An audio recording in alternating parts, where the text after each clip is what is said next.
Please join me in welcoming Board President Bob Harrison.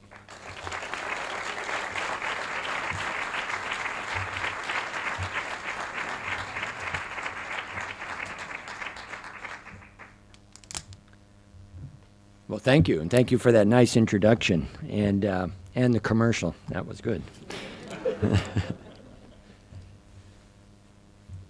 Well, good evening, everyone, and thank you to those of you who have joined us tonight at the new home of Southern California Public Radio in Pasadena, and also to everyone of you that are watching at home or at one of the many viewing parties being held throughout our school district.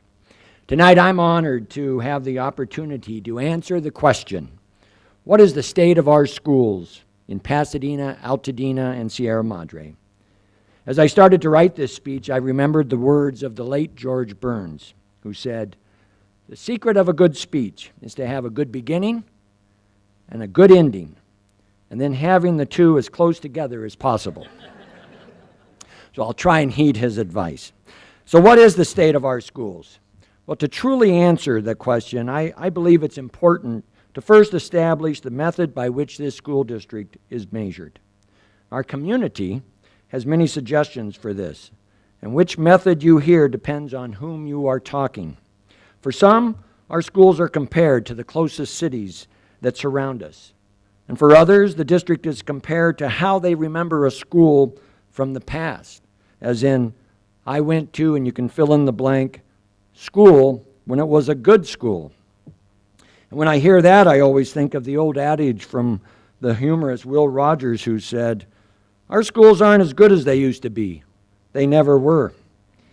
Now, some in the community measure us solely from an unpleasant past experience or from the poor perception of a neighbor or friend.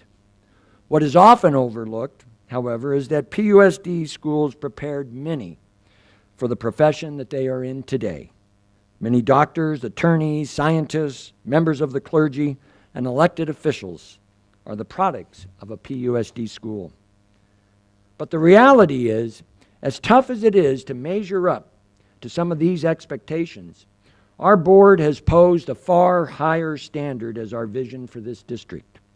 As stated in our strategic plan, we declare that the Pasadena Unified School District will be an internationally recognized leader in public education.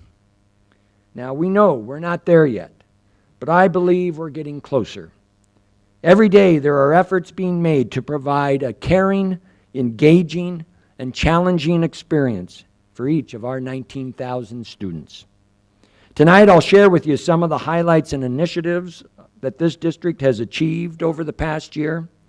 I'll also speak to some of the challenges we face and outline some of our plans for meeting those challenges while we continue on a trend of improvement. First, some successes.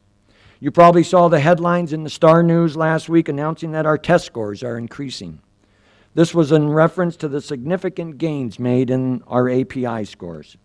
The API scores are the Academic Performance Index, which scores schools from 200 to 1,000 points based on the results of a statewide standardized test. The state target is 800, and 9 of our schools scored above that level. 3 of our 4 high schools now have API scores over 750. Our district-wide score went up another 18 points to 758 and has risen 52 points in the last 3 years. It's important to note that it's not just a few schools whose scores are increasing. 22 out of 28 schools in the district showed improvement. These gains are not just at the elementary school level, because of the top 10 schools that experienced the highest 3-year increases, 5 were secondary schools. Our students, parents, principals, district staff, and community volunteers are directly responsible for these increases.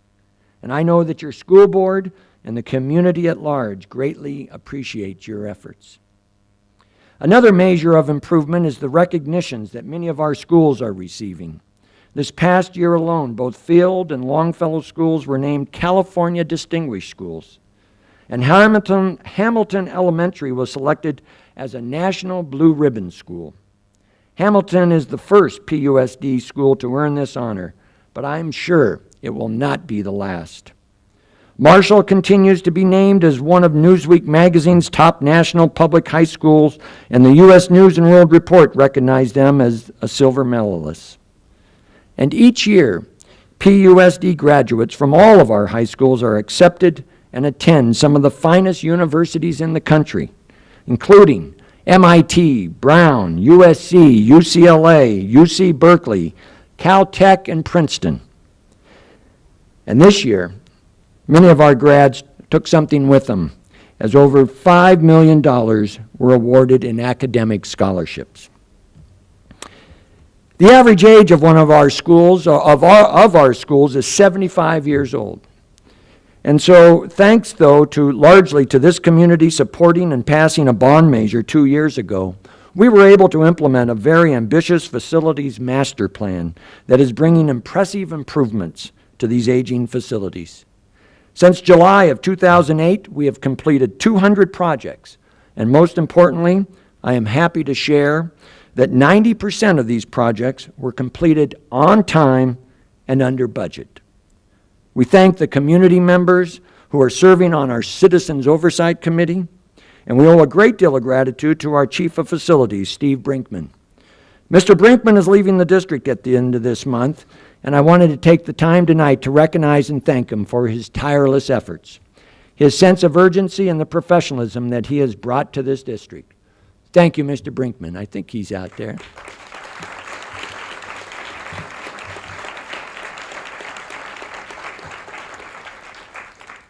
We have a number of new initiatives and programs that are helping our students. An example is the 2 dual immersion programs in the district. English-Spanish is offered at San Rafael. English-Mandarin Chinese is offered at Burbank Elementary. And students in each of these programs are able to meet and exceed grade-level standards in both of the language that they are learning. We have also greatly increased our collaboration with PCC, and it has led to many positive initiatives for our students. For example, some PUSD seniors are receiving entry-level college English courses taught by PCC instructors, so they can enter university-level English immediately upon graduation. PCC counselors are meeting with PUSD counselors so that there is a seamless flow of information and assistance for our students. There are many other programs, and we look forward to furthering this collaboration with PCC. Another item, last June we conducted a client survey to measure customer satisfaction. The survey was given to students, staff, and parents. And parents representing over 12,000 students expressed strong levels of satisfaction with the quality of instruction and the high expectations set for students within this district. And this is a community that cares about its schools. A clear example of this care is demonstrated through the efforts of the Pasadena Educational Foundation under the direction of Joan Favre. The PEF efforts have raised over $11 million this year through grants and contributions, benefiting our students. It was a record year, and we're hoping it's a record that will be broken in this coming year. The Foundation's efforts touch so many of our students, whether through the Teacher Grants Program, the technology purchased and donated, the Summer Enrichment Program, the college scholarships provided, or the wildly successful robotics program, which is expanding to 7 of our schools this year.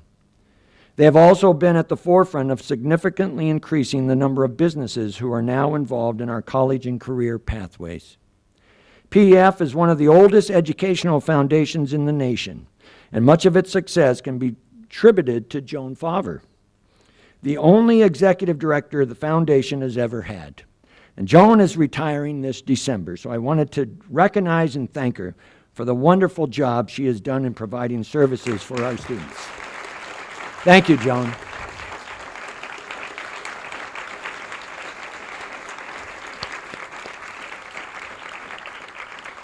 I didn't tell Joan I was going to do that. She wouldn't have shown probably if I had.